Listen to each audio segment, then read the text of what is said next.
لکھا ہے کہ ایک دن حضرت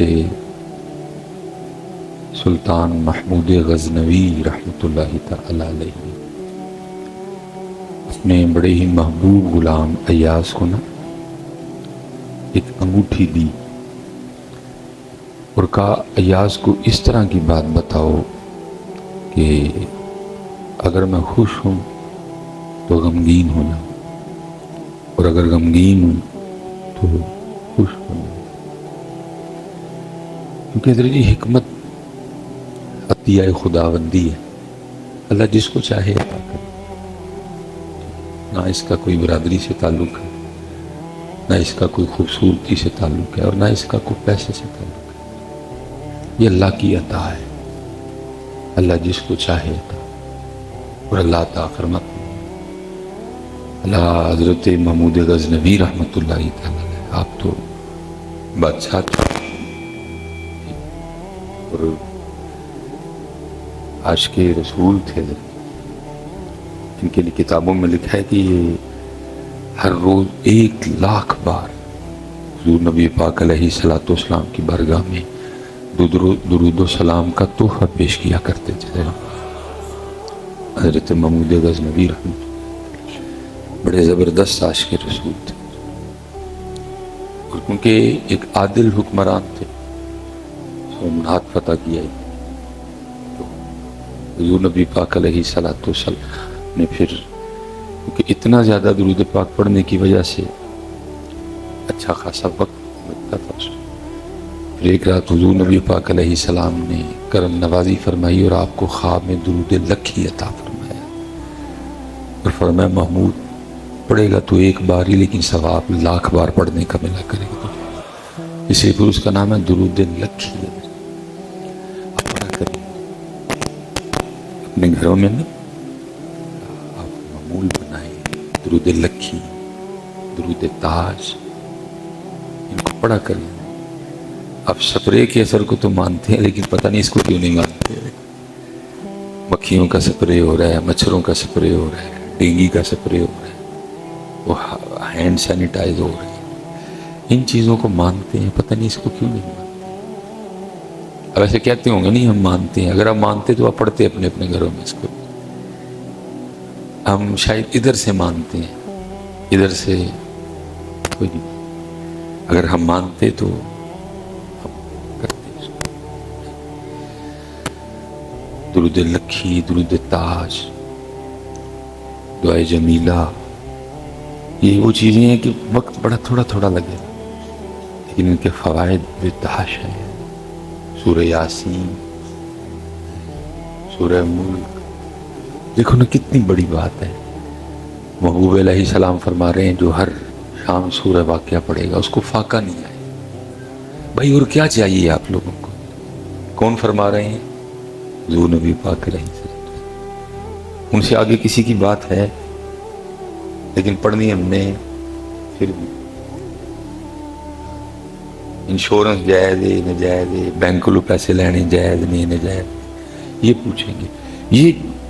یہ جائز ہے، قرآن ہے، یہ نبی پاک فرما رہے ہیں جو ہر شام سورہ واقعہ پڑھے فاقہ نہیں۔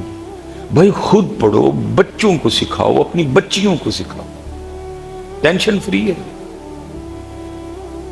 جن کا سارا کچھ یہ ہے اللہ کی عطا سے، محبوب خدا ہیں، جب نائب اکبر ہیں، خلیفہ اعظم ہیں آپ اللہ پاک کے، آپ فرما رہے ہیں جو سورہ واقعہ ہر شام پڑھے گا فاقہ نہیں، پھر کیا چاہتے ہو اس سے زیادہ تم؟ لیکن کیا ہے، کوری پھر اتری جڑی انشورنس جائے دے، بینک کو پیسے لینے جائے، جو تیرے در سے یار پھرتے ہیں، در بدر یوں ہی خار پھرتے ہیں، جاؤ کھاؤ تھکے جا کے، تمہارے نصیبوں میں تھکے۔ یہ حضرت سیدنا عبداللہ ابن مسعود رضی اللہ تعالیٰ، ان کے لیے لکھا ہے کہ ان کا بیٹا نہیں تھا، ان کی صرف بیٹیاں تھیں، اور یہ بڑے جلیل القدر صحابی ہیں، فقیہ تھے۔ تو حضرت سیدنا عثمان غنی رضی اللہ تعالیٰ عنہ کے زمانے مبارک میں ان کا انتقال ہوا ہے، تو جب انتقال کا وقت قریب آیا نا تو حضرت سیدنا عثمان غنی رضی اللہ تعالیٰ عنہ آپ کی عیادت کے لیے تشریف لے گئے. اور بھی کافی زیادہ باتیں ہوئیں.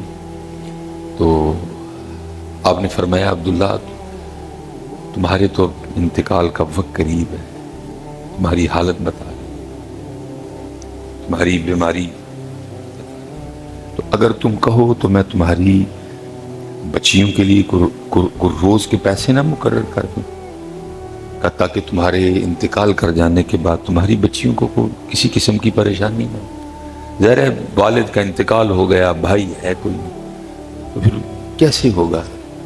پھر کیسے؟ جیسے آپ آ کے سوال نہیں حضرت ویسے بھائی جائز نجائز والا مسئلہ بعد میں، وہ ایک اور بحث ہے. میں آپ کی باتوں کا نہیں حضرت دیکھو نہ پیسے جمع کرا چھڑنے آپ پتہ نہیں 18 سال بعد کی حالات ہونے نے کی نہیں. لیکن یہاں سنو، تم تو 18 سال کی بات کرتے ہو نا، ذرا اسی وقت کی بات سنو. حضرت آپ کا انتقال ہو گیا اگر اس بیماری میں، تو بچیوں کا گزر بسر کیسے ہوگا؟ اگر عبداللہ ابن مسعود اگر تم کہتے ہو تو میں تمہاری بچیوں کا کوئی روز کا خرچہ مقرر کر دوں. آپ نے فرمایا امیر المومنین میری بچیوں کو آپ کے خرچے کی کوئی ضرورت نہیں ہے. حضرت سیدنا عثمان غنی رضی اللہ تعالیٰ نے فرمایا عبداللہ کیسی بات ہے، ان کو کیوں ضرورت نہیں ہے، کیسے ان کا گزارا ہوگا؟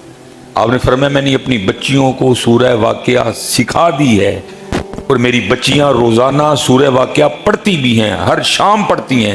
اور اللہ کے رسول علیہ السلام نے فرمایا جو ہر شام سورہ واقعہ پڑھے گا اس کو فاقہ نہیں آئے گا، ان کو آپ کے خرچے کی کوئی ضرورت نہیں ہے.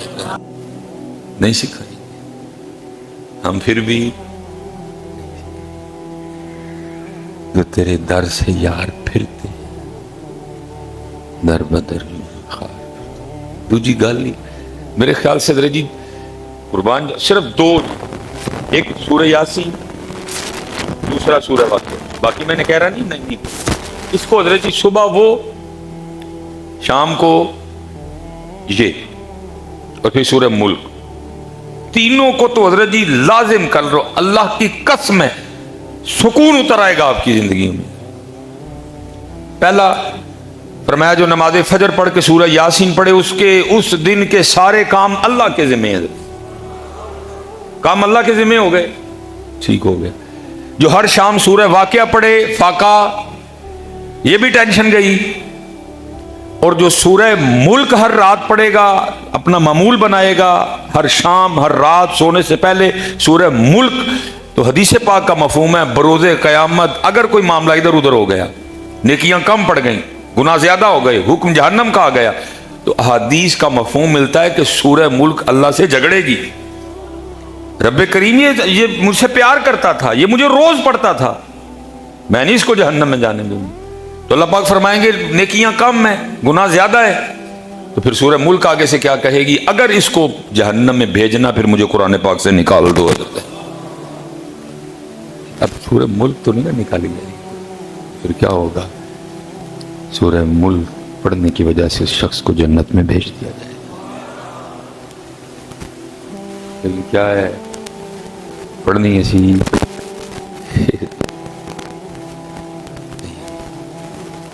سکھاؤ اپنے بچوں یہ وہ ویسے ویسے ویسے سکھاؤ اپنے بچوں کو. سویرے سویرے جتنے والد بیٹھے ہو نا اٹھ جایا کرو، اپنے بچوں کو اٹھاؤ، خود کھولو، ان کو بٹھاؤ سامنے، پڑھو. سب پریشان ہیں، سب چہروں پہ پریشانی لکھی، اور پریشان صرف اس وجہ سے ہیں کہ جو انہوں نے دیا ہم نے دیا، جو انہوں نے کہا ہم نے کیا. تو تیرے در سے یار پھرتے در بدر یوں ہی خار.